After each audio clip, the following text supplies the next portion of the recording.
김성환의 시사야.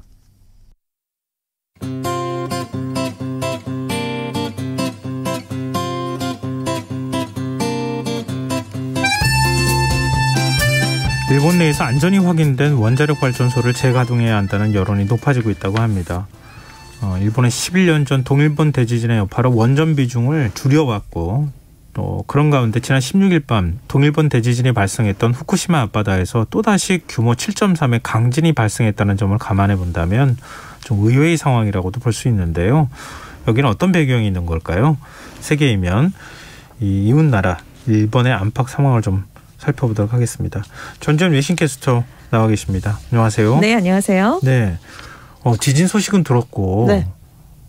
일본에서는 굉장히 충격을 받았었다는 얘기까지 좀 전해 들었는데, 네. 우크라이나 상황 때문에 좀 많이 덮인 것 같아요. 그렇습니다. 네. 상당히 심각한 사건 중에 하나였고요. 그리고 동일본 대지진 즈음에 또 발생을 한 거니까 네. 많은 분들이 또 놀라셨을 만한 상황인데, 상황인지라 전해드리지를 못했었어요. 네. 그래서 오늘 준비를 했습니다. 16일 밤 11시 36분에 일본 후쿠시마현 앞바다 해저 57km 깊이에서 규모 7.3의 강진이 발생했어요. 그래서 그 당시 한 4명 정도가 숨졌고 200여 명에 가까운 부상자가 발생을 했었습니다. 근데 이제 그러니까 2분 전에 규모 6.1 진도 6강의 지진이 먼저 발생을 했고요. 네. 2분 뒤에 또다시 규모 7.3 진도 6강의 지진이 이어진 건데, 진도 6강이라는 게요, 일본 정부가 이제 구분을 해놓은 단계인데 기어서 이동해야 될 정도로 흔들림이 굉장히 세게 일어나고요. 가구가 쓰러지거나 건물의 외벽이 파손되는 그런 피해가 발생하는 정도의 그런 지진입니다. 네. 그래서 2011년 3월 11일 동일본 대지진을 이제 이 지역 주민들이 똑같이 겪었었잖아요. 예. 흔들림 정도가 그때랑 같은 정도였다. 이렇게까지 말씀들을 많이 하셨어요. 그런데 작년 2월 13일 오후 11시 8분에도 규모 7.3의 지진이 이 지역에서 있었습니다. 그래서 거의 1년 만에 진원과 거의 비슷한 위치에서 비슷한 규모와 비슷한 원리로 지진이 일어나게 된 거예요. 그래서 또 불안하겠네요. 네, 그래서 당시에도 3명이 숨지고 180여 명이 중경상을 입었으니까 지금 부상자 그 규모도 굉장히 비슷합니다. 네. 그래서 일본 기상청은 이번 지진이 일본 열도가 올라타 있는 유라시아판 아래쪽으로 침몰해서 들어가는 태평양판 내부의 깊숙한 곳인 깊이 57km에서 발생을 했다라면서 이 두 판의 경계면 깊이 24km에서 발생했던 동일본 대지진과는 메커니즘이 다르다. 그러니까 왜냐하면 동일본 대지진의 여진이 아니냐 이런 얘기가 있었거든요. 그러니까 네. 좀 다르다. 이 지진이 지각판의 경계면에서 자주 발생하게 되는데요. 네. 지금 일본 열도 동쪽에 7,000에서 8,000m 깊이의 일본 해구가 있습니다. 근데 이게 판들의 경계가 되는 곳이에요. 그래서 지금 서쪽의 육지판 밑으로 동쪽의 태평양판이 밀려 들어가는 그런 구조를 보이고 있습니다. 그런데 이제 동일본 때랑 좀 메커니즘이 다르다 이런 기상청의 분석은 있었지만, 또 다른 곳에서는 규모 7의 지진이 지금 1년 만에 또다시 발생했다는 거는 동일본 대지진이 워낙 강력했기 때문에 그때 판에 균열이 생겨서 그 영향을 받은 것일 수도 있다, 이런 분석도 함께 나오고 있어요. 그래서 일본 정부는 규모 7에서 7.5 정도의 지진이 앞으로 3, 40년에 발생할 확률을 70%쯤으로 굉장히 높게 보고 있는데, 네. 동일본 대지진 때문에 지금 일본 동부 지역에서 과거의 기록으로 예측했던 주기보다 이 지진 발생 빈도가 더 짧아졌다라는 가설이 지금 나오고 있습니다. 그래서 규모 7일 정도의 강진이 수년에 한 번씩 발생하는 빈도가 됐다, 이런 주장이 나오고 있습니다. 이게 참 일본에서는 이걸 좀 안고 살아야 되는 네, 문제잖아요. 그렇죠. 뭐 그 지각판이 네. 그 변동이 생기는 네네. 거는 그거는 어떻게 할 수가 있는 부분이 없으니까. 그래서 사실 그 일종의 강박처럼 막 시달리고 있을 것 같다는 생각이 드는데, 이제 후쿠시마 원전 폭발사고를 우리가 기억하잖아요. 네네. 후쿠시마 원전은 괜찮아요? 그 지진 직후에 후쿠시마 제2원전에서 사용 후 핵 연료를 보관하는 수조의 냉각 기능이 한 7시간 반 동안 중단이 되는 그런 일이 보고가 됐어요. 특히 이제 동일본 대지진 당시에 사고가 발생했던 곳이 제1원전인데, 여기에 오염수를 보관해 놓은 탱크 중에 5기가 지진의 영향으로 원래 있던 위치에서 살짝 좀 벗어났습니다. 그리고 원전 1호기에서 11년 전에 사고 사고 당시 녹아내린 연료의 파편이 남아있던 경남 용기의 압력도 지진 직후에 좀 높아졌다가 내려왔는데요. 일단 도쿄전력은 오염수 탱크에서 물이 새지 않았고 부진의 방사선량 데이터도 변하지 않았다라고 발표를 했고요. 네. 일본 정부도 원전에는 이상이 없는 것으로 확인됐다라고 얘기를 했지만 지금 경남 용기가 워낙 손상이 돼 있었는데 지진으로 더 커졌을 가능성도 있다라고 도쿄전력이 얘기를 내놨거든요. 그러니까 지금 살펴보고 있긴 한데 원전 안전에 대한 우려는 그래도 나올 수밖에 없는 상황입니다. 네. 근데 지금 이제 그 동일본 대지진이 발생한 후쿠시마 앞바다 쪽 말고도 다른 데서도 이렇게 지진과 화산 활동이 활발하게 일어나고 있다고요? 그렇습니다. 이게 16일에 동북지방에서 발생한 강진이잖아요. 그 다음 날 오후 8시 33분에도 일본 남부 오키나와현에서 152km 떨어진 해역에서 규모 5.9의 지진이 발생을 했어요. 19일에 또 오키나와현 북서쪽에서 규모 5.9, 24일에도 오키나와 서북서쪽에서 규모 5.2의 지진. 그러니까 일본 해역 근처에서 지금 계속해서 발생을 하고 있는 상황이었고요.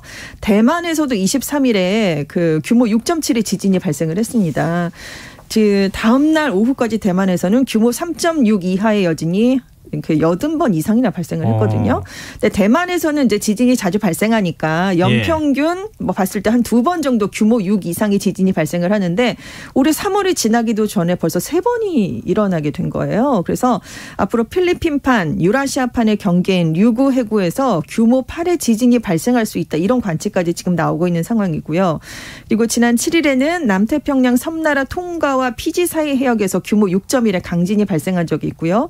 26일에는 필리핀에서 탈화산이 폭발을 했습니다. 근데 몇 주 안에 이게 위험하게 폭발할 수 있다. 이런 경보가 내려진 상황이고요. 지금 연초부터 집계를 해보면 지금 3월 달만 이게 해당하는 게 아니라요. 인도네시아, 페루, 파푸아뉴기니, 일본, 알래스카 이렇게 환태평양 조산대에 속한 다수 국가에서 규모 6.0 안팎의 강진이 지금 계속 이어지고 있는 상황이에요. 그리고 1월에 아마 기억하실 것 같은데 통가에서 해저화산까지 폭발을 했었잖아요. 네네. 섬이 하나 그냥 날아갔다고 해도 과언이 아닐 정도였잖아요. 전문가들이 그때 1000년에 한 번 있을까 말까 한 거대 폭발이었다. 이런 평가를 내놓은 적이 있어요. 그래서 지금 미국 지질조사국은 최근 지진이 발생하는 지역의 공통점은 불레골이라고 부르는 다 환태평양 조산대에 속해 있다라고 지적을 내놓으면서 이곳에 전 세계 화산의 75%가 몰려 있고 전 세계 지진의 80% 이상이 발생하는 곳인데 지금 여기서 지금 많은 일들이 벌어지고 있다. 이런 분석을 내놨습니다. 우리도 지질의 안전지대가 아니라는 사실을 확인했기 때문에 우리도 너무 이렇게 다른 나라 얘기처럼 보면 안 되겠다는 생각이 드는데요. 일단 지금 대만에서 지진 발생했다고 하셨는데 대만 하면은 반도체잖아요. 그렇죠. 반도체 공장들은 어떻게 해요? 지금 일본에도 반도체 공장이 많아요. 왜냐하면 전 세계에 차량용 반도체를 공급하는 3위 차량용 반도체 기업이 르네사스입니다. 근데 지진 직후에 이 동북지방에 공장들이 있었거든요. 두 곳의 가동이 멈췄어요. 주력 사업장인 나카 공장이 멈췄는데 동일본 대지진 때도 조업을 다시 시작하는데 3개월이나 걸렸거든요. 근데 이제 반도체 생산 라인이라는 게 한 번 멈추면 재가동하는데 짧게는 며칠에서 길게는 몇 개월이 걸립니다. 그래서 지금 뭐 제작을 해놓은 반도체 원판도 전량 폐기해야 하는 상황이 올 수도 있거든요. 근데 지금 말씀드린 것처럼 르네사스가 세계 3위 차량용 반도체 기업인데 지금 차량용 반도체가 모자라서 차량 출고가 굉장히 늦어지고 있는 그런 상황이잖아요. 보통 1년씩 기다리고 한다잖아요. 그렇습니다. 전 세계. 근데 안 그래도 지금 그 안 좋은 상황에서 공급이 불안정한 상황에서 이번 지진으로 지금 첨단 운전자 보조 시스템을 이용하는 그런 차량의 차세대 시스템 반도체 시장에는 당연히 영향이 미칠 것이다. 이런 얘기가 나오고 있고요. 지금 일본에서는 반도체 공장뿐만이 아니라요. 동북지방에 도요타, 닛산, 소니, 아사히 맥주, 전자부품 업체, 무라타 제작 이런 공장들이 굉장히 많았습니다. 일제히 한 20개 업체 정도가 지금 가동을 중단하면서 타격을 입었고요. 그리고 말씀하신 것처럼 23일에 대만에서 지진이 발생하니까 글로벌 파운드리 1위 업체인 대만 TSMC 생산 라인 일부가 또 가동을 중단하게 됐어요. 그래서 지금 반도체 굉장히 주력을 담당하고 있는 그런 공장들이 지금 살짝 멈춘 상태이기 때문에 산업계에 상당한 영향을 미칠 것이다. 이런 얘기가 나오고 있습니다. 참 걱정스럽네요. 근데 이런 상황에서 가짜뉴스도 극성을 부린다고요? 그렇습니다. 사실 일본에서 이제 강진이 발생할 때마다 유언비어가 확산되는 경향이 있긴 해요. 그래서 11년 전에 동일본 대지진 때도 미국 국방부의 명령에 따라서 자위대가 비밀리에 제조한 특수폭탄으로 일으킨 인공재해였다. 이런 유언비어가 나돈 적이 있습니다. 근데 이번에 이제 SNS를 중심으로 나돈 가짜뉴스에는요.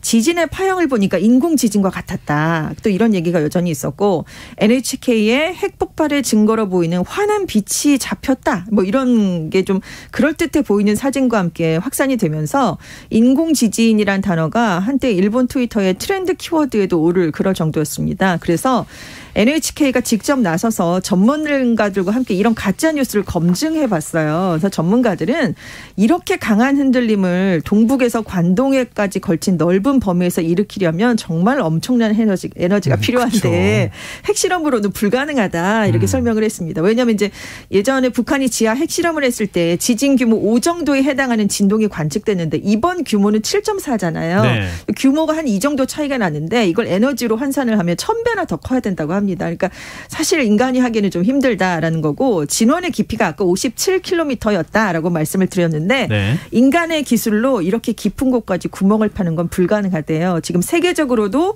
러시아와 카타르가 해저 탐사를 위해 굴착한 깊이가 최고로 이제 깊은 건데 12km 정도밖에 안 된다고 합니다. 그러니까 57km까지 팔 수는 없다는 거고 아까 이제 환한 빛이 뭐 관측이 됐다라고 이제 그 말씀을 드렸는데 네. 이게 아크라고 불리는 현상이 찍힌 거라고 이제 설명을 했어요. 왜냐하면 지진으로 송전선들이 이제 흔들리게 되는데 이것들끼리 접촉을 해서 합선이 됐다가 떨어질 때 대기 중에 대량의 전기가 흐를 때 이렇게 환한 빛이 발생을 한다고 합니다. 그러니까 이게 그러니까 인위적인 폭발이 아니라 그러니까 이건 가짜 뉴스에 불과하니까 믿지 마셔라라고 전문가들이 이렇게 설명을 내놨습니다. 네. 이번 지진으로 일본에서는 11년 만에 전국민 절전 운동이 펼쳐지기도 했다고요? 그렇습니다. 그 전력 공급 예비율이 3%를 밑돌 것으로 예상될 때 발령이 되는 거예요. 네. 그런데 동일본 대지진 여파로 이제 원전 가동이 중단됐을 때 이런 시스템이 마련이 됐는데 2012년부터 이게 그 이후에 실제 발령된 게 이번이 처음이었습니다. 근데 왜냐하면 강진이 있었고 추운 날씨가 겹치면서 이제 에너지 수요가 높아졌기 때문인데 지진 때문에 후쿠시마 현 안에서 화력발전소 2곳의 가동이 중단이 됐어요. 근데 그 즈음에 도쿄에 또 꽃샘추위가 발생을 해서 영하의 기온이 돼버렸습니다. 전력 소비량이 많아졌군요. 그렇습니다. 그래서 이제 SNS에서 야시마 작전이라는 게 화제가 됐는데요. 인기 애니메이션이죠. 신세기 에반게리온에 이런 작전이 나온대요. 적에 맞서기 위해서 일본 전역을 정전시켜서 각지에서 끌어온 전력으로 양전자포를 발사하는 그런 내용이라고 합니다. 근데 이제 전 국민에게 절전 운동을 정부가 부탁을 했기 때문에 네. 예, 항상 일본에서는 이렇게 야시마 작전이라는 그런 별명으로 불리고 있어요. 그래서 지금 16일 밤에 이제 정전이 발생했으니까 전 국민 대상으로 이제 절전 운동이 펼쳐진 건데 그래서 방송하고 인터넷 사이트가 이제 전력 사용량 얼마밖에 안 남았다라는 경보를 계속 내놨고 네. 지금 지상파 방송들이 조명을 줄여서 평소보다 어두운 스튜디오에서 방송을 하게 그런 하는 일도 있었고 일부러 국민들의 동참을 그렇습니다. 위한 거였군요. 그리고 이제 랜드마크들의 불을 켜잖아요. 그런데 예. 야간 조명을 다 꺼버렸고 놀이기구도 중단을 시키고 그래서 도쿄전력이 이제 다른 곳에 좀 지방 전력회사에 연락을 해서 전력을 끌어오는 일도 있었고 그리고 이제 시민들이 많이 동참을 해줬어요. 낮 기온이 3도에 그쳤는데 실내 난방을 좀 낮춰달라는 정부 지시에 많이 따라주기도 했고요. 그래서 결국 경보가 23일부터 해제가 됐는데 문제는 위기를 불러온 게 이제 화력발전소가 지진 때문에 가동이 중지됐다는 상황인데 네. 이건 아직 해결이 안 됐으니까요. 그래도 다행히 날씨가 지금 따뜻해지고 있기 때문에 다시 뭐 야시마 작전이 발령될 가능성은 많이 낮아지긴 했지만 아무튼 일본에서는 전력 공급 문제를 다시 생각해봐야 되는 게 아니냐. 이런 위기가 언제든 올 수 있다. 이런 얘기가 지금 커지고 있습니다. 그래서 원자력 발전 얘기가 나오는 네, 거군요. 그렇습니다. 그래서 전력이 이렇게 부족해질 수 있으니까 일본 국민 절반 이상이 안전이 확인된 원자력 발전소는 재가동해야 된다라는 생각이 좀 높아진 것으로 조사가 됐어요. 니혼게이자이 신문이 지난 주말에 여론조사를 해봤습니다. 그래서 재가동 기준을 충족해서 안전이 확보된 원전은 재가동해야 된다라는 응답이 53%, 하지 말아야 된다가 38%로 나타났는데요. 작년 9월에도 똑같이 똑같이 한번 조사를 한 적이 있거든요. 네. 그때와 비교를 하면 재가동에 찬성하는 의견은 9%포인트가 늘었고요. 반대 의견은 8%포인트가 줄어들었습니다. 그래서 아무래도 이제 전력난 때문에 좀 고생을 하신 그렇죠. 분들이. 이럴 때 조사하면 그렇죠. 당연히 이런 결과 나오는 거 아닌가 싶은데. 그렇습니다. 여기에다가 지금 러시아가 우크라이나를 침공한 뒤에 원유랑 액화 천연가스 가격이 많이 올라가 있잖아요. 그러니까 여당인 자민당 내에서도 원전을 좀 재가동해야 되는 게 아니냐 이런 얘기가 지금 나오고 있는 상황에서 이제 같이 이제 강진과 함께 맞물려서 이런 의견이 높아졌는데 지금 일본 정부가 동일본 대지진 때 후쿠시마 제1원전 사고를 겪으면서 모든 원전 가동을 한때 중단을 했다가 그 이후에 새로운 기준을 충족하는 원전은 지금 차례로 재가동하고 있는 그런 상황이었습니다. 네. 참 근데 이렇게 계속 안 좋은 일들이 겹쳤었던 거 아니에요? 그렇죠. 특히 이제 전력 관리 못하는 것에 대해서 네. 우리나라도 겪어본 적 있잖아요. 그렇죠. 블랙아웃을. 그렇죠. 굉장히 여론 안 좋아지거든요. 근데 이상하게 기시다 내각 지지율은 오히려 올라갔어요? 그렇습니다. 왜냐하면 지금 역시나 우크라이나 전쟁이 영향을 미쳤어요. 그 일본의 우크라이나 사태에 대한 대응이 일본 정부의 대응이 국민들의 지지를 얻었기 때문입니다. 역시 니혼게이 신문이 이제 여론조사를 해봤는데 기시다 내각의 지지율이 61%였어요. 2월에 조사했을 때보다 6%포인트가 상승했습니다. 코로나 오미크론 유행으로 하락하던 지지율이 지금 3개월 만에 반등을 한 거거든요. 네. 내각을 지지하지 않는다는 그런 비율은 27%였고요. 근데 지지율 상승의 가장 큰 이유로 꼽힌 게 일본 정부의 러시아의 우크라이나 침공에 대한 대응이었습니다. 응답자의 67%가 정부의 대응을 평가한다라고 답을 했는데 구체적으로 보면 일본이 경제 제재를 내리는 것에 대해서 적절하다라는 응답이 44%. 그리고 더 강하게 해야 된다. 그러니까 41%였어요. 그러니까 85%의 답변자들이 정부 방침에 찬성을 하거나 더 강하게 제재를 해야 된다. 이런 입장을 보이는 걸로 나타났습니다. 굉장히 발빠르게 독자 제재를 그렇습니다. 했잖아요. 그리고 이제 미국하고 유럽하고 보조를 맞춰서 뭐 반도체 수출도 제한을 하고 스위프트 결제망에서 러시아를 배제하는 조치에도 동참을 하면서 아시아 국가 중에서는 굉장히 빠른 속도로 동참을 했었죠. 그런데 일본이 그렇다면 우크라이나 사태에 왜 이렇게 적극적으로 움직였을까? 일단 미국과의 긴밀한 동맹 관계가 있기 때문입니다. 이 점도 큰 영향을 미쳤고요. 그리고 일본도 지금 영토 분쟁을 겪고 있죠. 센카쿠 열도, 중공명 다오이다오, 그리고 이제 대만 해협 등에서 중국이 팽창주의적 움직임을 보이는데 위협을 안 그래도 느끼고 있었는데 중국도 러시아와 같은 행보를 보이는 건 아닌가 이런 우려를 지금 일본에서는 많이 했기 때문에 네, 제재에 동참하는 의견 해야 된다는 의견이 높게 나타난 거고요. 그리고 이제 우크라이나 난민들을 일본에 받아들이는 방침에 대해서도 찬성이 90%, 반대가 4%였으니까 압도적인 찬성을 보인 것으로 나타났습니다. 아니 근데 러시아 이렇게 제재하고 나니까 러시아에서 쿠릴열도 지금 영토 분쟁 겪고 있잖아요. 그렇습니다. 어떻게 강경한 대응을 하고 있던데요. 네, 러시아가 21일에 일본 정부가 이렇게 대러 경제 제재 조치를 내린 것에 항의를 하면서 일본과의 평화조약 체결 협상을 중단하겠다라는 발표를 내놨습니다. 일본 정부가 2차 대전 당시에 소련이 점령한 남쿠릴열도 일본명 북방영토 4개 섬의 반환을 요구하면서 러시아랑 그동안 평화조약을 체결하는 협상을 진행해 왔거든요. 근데 지금 이 섬들을 현재 러시아가 실효 지배하고 있는데 지금 이걸 굉장히 아베 정부가 공을 많이 들였어요. 27번이나 푸틴 대통령하고 면담을 했거든요. 그래서 2개 섬을 먼저 돌려받는다 뭐 이런 합의를 했었는데 그게 다 무효로 돌아가는 거예요? 무효로 돌아갔습니다. 그리고 이제 푸틴 대통령 일단 먼저 돌렸어요. 헌법을 개정하면서 영토는 다시 돌려줄 수 없다 뭐 이렇게 얘기를 하니까 지금 이건 불법 점거 아니냐라고 일본 정부가 맞서고 있던 상황이었는데 어쨌든 이번에 지금 평화조약 체결을 없었던 일로 하겠다라고 러시아가 전격 선언을 했기 때문에 앞으로 이 문제가 풀리려면 굉장히 많은 시간이 걸리지 않을까 이런 얘기가 나오고 있습니다. 하나를 얻으니까 하나를 내줘야 되는 이런 상황인 것 같은데. 그렇습니다. 일본 내 여론은 어때요? 지금 이 니혼게이자이 신문이 이제 이 문제에 대해서도 조사를 해봤는데요. 지금 러시아와 우호 관계를 유지했던 일본의 외교 정책에 대해서 응답자의 52%가 새로운 전략을 이제 짜야 된다 이렇게 답을 했고요.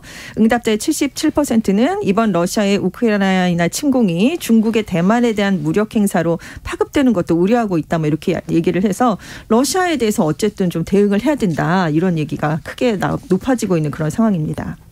이렇게 강경 대응하는 여론들이 점점 커지면은 한반도 문제에 있어서 북한의 변수가 또 생긴 거 아닙니까? 그렇습니다. 거기에 대해서도 이제 강경하게 대응해야 된다. 이런 분위기로 가야지 않겠나. 아시아의 군비 경쟁이 다시 높아질 수 있다. 이런 얘기가 당연히 지금 나오고 있는 그런 상황입니다. 말씀 들어보니까 우리가 시선을 한 곳에만 너무 두지 말고 주변을 좀 여러 곳을 좀 살펴봐야겠다는 생각이 드네요.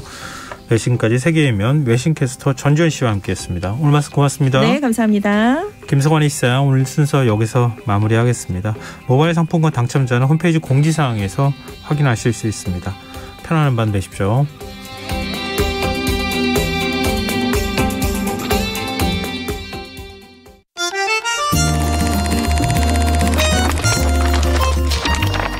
이다혜의 영화관, 정여울의 도서관.